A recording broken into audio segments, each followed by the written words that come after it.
Here, that is the atrium. Remember that everybody's orientated to that. And this is how it works. We have at the end of the building, we have these kind of tubes. The air falls down into it. Under the building, it gets pre-cooled by the surface, by the earth, the soil in a way.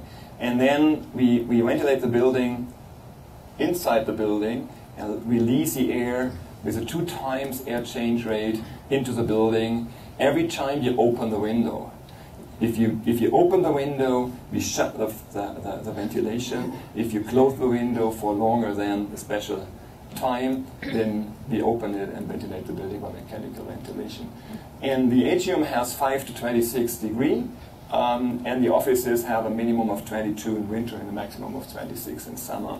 This is allowed for less than 150 working hours a year. How could you provide a climate like that? You do it with activating the thermal masses, by activating the slabs with a kind of floor heater, floor cooler. It's nothing very special. You just get in with water, and it is hot or warm water in winter, and it's relatively cold water in summer. That's it. And then you open the louvers in the vertical facade. You get air into the winter garden. You release the air on the very, very top. And in between, you can just open the window and get some fresh air in. That has to do with these tubes at the end of the building where you get the fresh air in.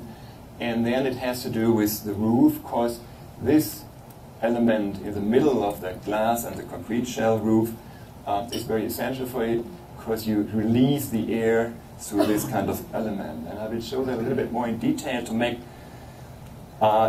you common with this kind of engineering, because I think it's necessary to show to the very, very detail how we work together with the engineers.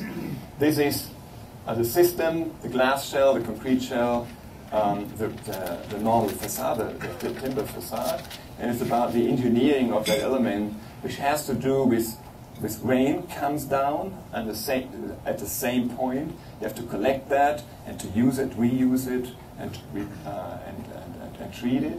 And then the relatively warm and used air has to get out of the building and into the normal outside air. And the same is the case in case of fire. Because we use the winter gardens as escape routes. We don't want to have additional escape routes and additional staircases. We have to make sure that that works with any wind condition.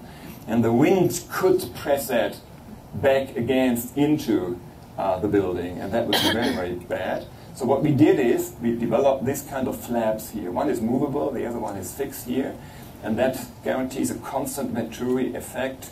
It doesn't matter from which direction the wind comes. That was tested in wind tunnel tests as well as in what we call sand flow tests with sand and water, and it was very efficiently tested before it gets into production. This is one of the models we are providing, a 1 to 20 or 1 to 10 scale, showing the real finished design, and that is the same point, the same design in the completed building.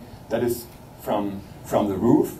You see how that works. One is movable, this one, and the other one on this side is fixed. And then it gets some prizes, some awards. This is what we call the fifth facade of the building. That is a philosophy of the office, that there is nothing, I mean, maybe besides the underground, which is not completely controlled. We don't have any cavities or uncontrolled cores of things we can't open anymore. I think that is essential, that everything you're touching is what it seems to be. If it is metal, it's metal. It's not just painted. If it is timber, it's timber, and so on. And you can open that all. If you can't open, it's already open, because it's nothing is hidden. I think this is very essential, and that is the case not just in the building but also in the facade. One of my former partners told me that if you're getting away with something from your buildings, you have a hole in the facade. That is the aim we are aiming to. That is not. There's nothing can add it to the building, or nothing can get away from the building without damage. With some more prizes. This is the extension which is planned in the next years, and that is the next project. That is a completely other project. It's a station project for Stuttgart, Stuttgart is the very southwest of Germany, a city which is quite famous for its industry, like Mercedes, Bosch, Porsche, people like that. With the reunification, it has got a little bit into the background of political attention. The money went to the east, and the design for that was awarded first prize in 1997. So it's pretty much 13 years ago. And it will be completed, the building. I mean, it's decided now to go ahead after some years of being on hold. And will be finished in 2019. So at the end, it will have taken, what is it, 23 years something? It's really a long-lasting project. This is the Valley of Stuttgart, and they have a kind of, we call it a dead end station. I mean, it's an end station, a head station. And historically, it marks, in a way, the maximum of the planned city extension then in the 19th century or beginning of the 20th century. But meanwhile, the city grows, and it's necessary to have more space here. There was a city planning competition done, and the result was that it was not our result, other architects. And I will take your attention to that point here, because this is the planned new station. They plan to have a tunnel coming through the hills, under the hills, to the valley, and this is then completely the opposite direction from what it was before. So this was the tracks for the head station, and this will be the one for the terminal station. And the problem is that with that kind of building, 400 to 500 meters long, because the trains are as long, like 400 meters, it's necessary to block, seems to be necessary to block the valley. There's one very, very bad thing about blocking the valley.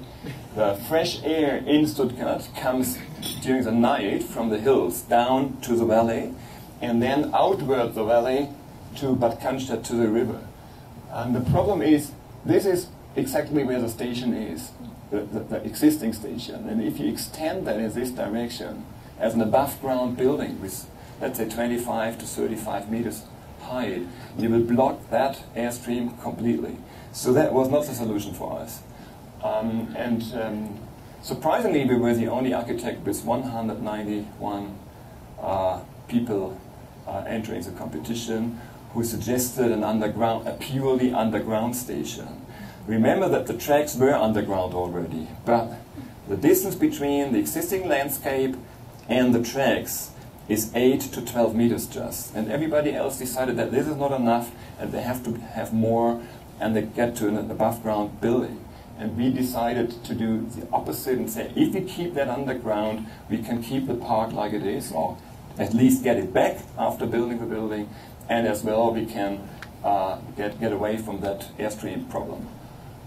So we provided an idea with 28 light eyes on top of the building, and a purely underground construction. This is the only thing you see from above, and that was one of the first drawings. I mean, nobody believed that this is possible, but they, as a kind of wild card, they put us in the second stage together with Phi Otto.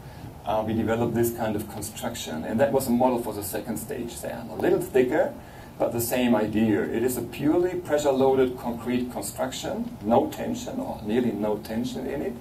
You might know that Gaudi did these kind of hanging models for his cathedral in Barcelona. That is exactly the same, because the hanging model, if you turn that 180 degrees around, you get, from a tension-loaded model, you get a purely pressure-loaded construction form. And this is the ideal form for it. If you keep it being the ideal form, it's possible to do that kind of construction with a span of 36 meters and a thickness of 30 to 35 centimeters. So it's just 1% of the span, which is a sensational efficiency in construction, which is possible if you let the form be given by the construction and not by the architect, forced to be like he wants it to be.